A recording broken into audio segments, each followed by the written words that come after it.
12월 27일 월요일 김유정의 톡톡 동해안입니다. 정부가 사용 후 핵연료인 고준위 핵 폐기물을 원전 부지 안에 보관하는 내용의 관리 기본 계획안을 오늘 확정했습니다.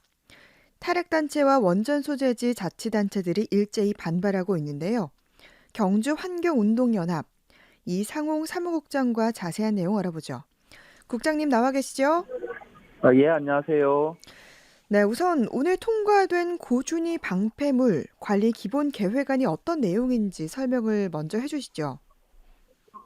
지금 현재 이 고준위 핵폐기물이 핵발전소 안에서 보관되어 있습니다. 네, 이것을 계속해서 이제 핵발전소 안에 놔둘 수는 없는 거잖아요. 네, 그래서 이제 최종적으로 영구 처분장이 필요하고, 이 영구 처분장으로 가기 전까지 임시적으로 관리하는 또 중간 저장 시설이 필요합니다. 네네. 그래서 이제 이번 계획안에는 이 영구 처분장과 중간 저장 시설을 어떻게 확보할지에 대한 로드맵과 이 확보 시점이 명시되어 있는데요. 중간 저장 시설 같은 경우에는 부지 선정 절차로부터 20년 이내에 확보한다라고 되어 있고, 네, 또 영구 처분장은 부지 선정 절차로부터 한 37년에 이렇게 확보한다라고 되어 있습니다. 네. 만일 이제 정부에서 내년에 부지 선정 절차에 착수하게 되면은 중간 저장 시설은 2042년도에 확보되고 영구 처분장은 2059년도에 이렇게 확보할 수 있는 계획으로 지금 제출이 되어 있고요. 네네. 그때까지 오랜 시간이 걸리기 때문에 원전 부지 내에 임시 저장 시설을 계속 증설해서 임시적으로 보관한다라는 계획을 함께 포괄하고 있는 계획안입니다. 네.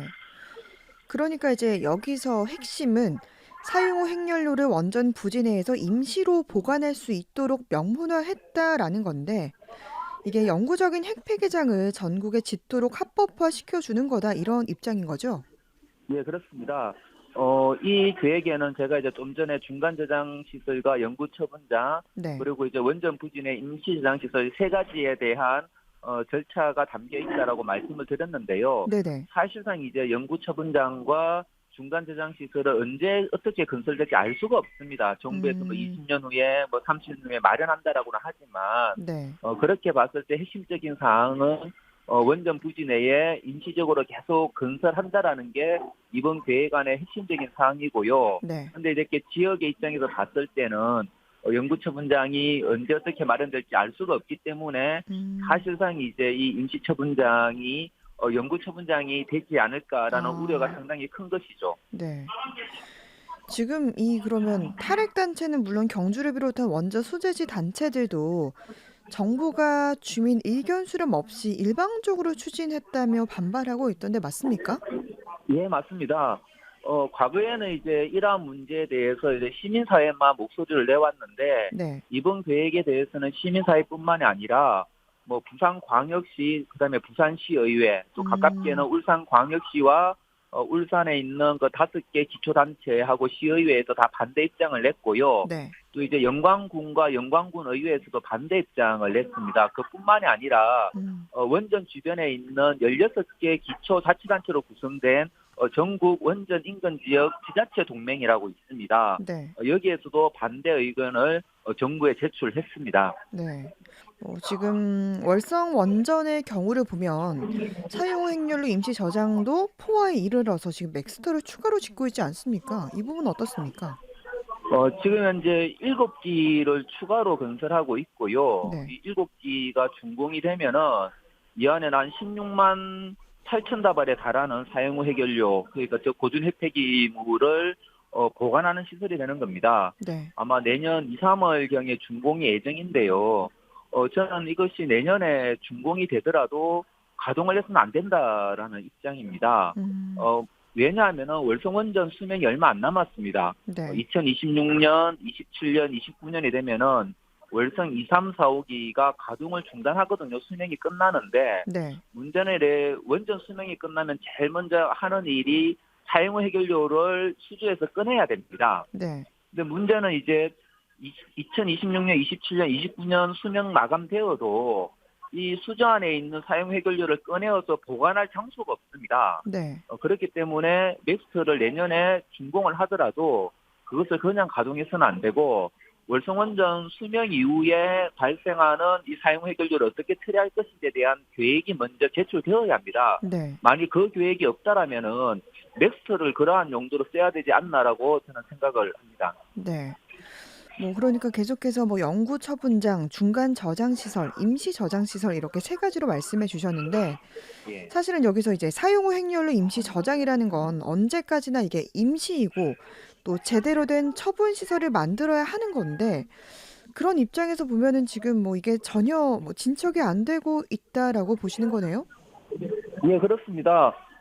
핵발전을 시작한 지 우리나라가 40년이 이제 넘었잖아요. 네. 40년이 넘었는데도 불구하고 이 사용 해결료의 최종 처분장을 지금 마련하지 못했거든요. 네. 그렇기 때문에 앞으로 20년 후에 30년 후에 마련하겠다라는 정부의 약속도 사실상 믿을 수가 없는 것이죠. 네. 연구 처분장을 만들기 위해서는 부지를 확보를 해야 되는데 네. 우리나라 같은 경우에는 이 부지에 대한 기본적인 조사도 현재 안 되어 있습니다.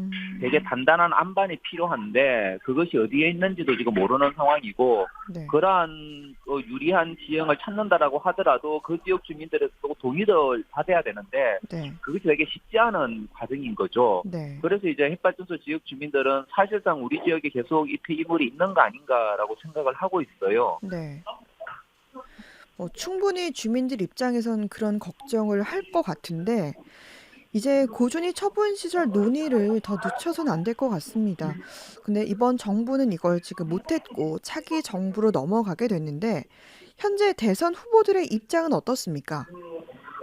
안타깝게도 지금 현재 대선 후보들 중에 이 핵폐기물에 대한 입장을 분명하게 밝히고 있는 후보는 없는 것으로 알고 있어요. 네. 이제 유력 대선 후보만 좀 살펴보면은 국민의힘의 이제 윤석열 후보 같은 경우에는 원전을 계속 건설하자라는 입장이고요. 그렇게 되면 폐기물이 이제 더 많이 발생을 하겠죠. 또 이제 민주당의 이재명 후보 같은 경우에는 문재인 정부의 탈원전 정책을 개선하겠다라고 밝히기는 했는데 문제는 이제 현 정부에서 건설을 백지화한 그 울진의 신한울 3, 4호기에 대해서 여전히 이렇게 건설 가능성을 열어두고 있는 상황에서 시민사회의 비판을 받고 있습니다. 무엇보다 지금 현재 사용 해결료 문제는 답이 없기 때문에 좀 유력 대선 후보들이 탈원전에 대한 입장을 좀 분명히 밝혀주시고 그것에 기초해서 핵폐기물 문제를 어떻게 처리해 나갈지 국민들과 좀 머리를 맞대야 되지 않을까 생각을 합니다. 네. 이 사용 후 핵연료 처리 문제 어떻게 해결해야 한다고 보시는지 끝으로 하시고 싶은 말씀과 함께 전해 주시죠. 연구 처분 시설을 확보하는 것은 지금 시점에서는 사실상 불가능하다라고 봅니다. 그렇기 때문에 정부에서 그것을 기정 사실화하면서 계획을 잡는 것은 좀 아니라고 보고요. 지금 현재 부진의 임시 저장 시설에 대해서 어떤 계획을 달려오는 게 중요한데 일방적으로 지금처럼 이렇게 추진해서는 안 되고 지역 주민들하고 충분한 논의가 필요합니다. 공론화가 필요한 것이죠. 네. 그래서 이제 좀 대선 후보들이 오늘 통과된 계획 중에 전체를 처리하면 가장 좋고 그것이 힘들다라면은 최소한 부진의 임시 저장 시설에 대해서는 내용을 좀 동결하고 대통령이 되신 이후에 전 임기 동안 국민들하고 충분히 좀 의논하는 공론화하는 그런 작업이 필요할 것 같습니다. 시간은 아직 충분하게 남아 있습니다. 좀 서두를 일이 아니라고 생각합니다. 네. 경주 환경운동연합 이상홍 사무국장과 고준위 핵폐기물 관련 논란 짚어봤습니다. 말씀 잘 들었습니다. 예, 고맙습니다.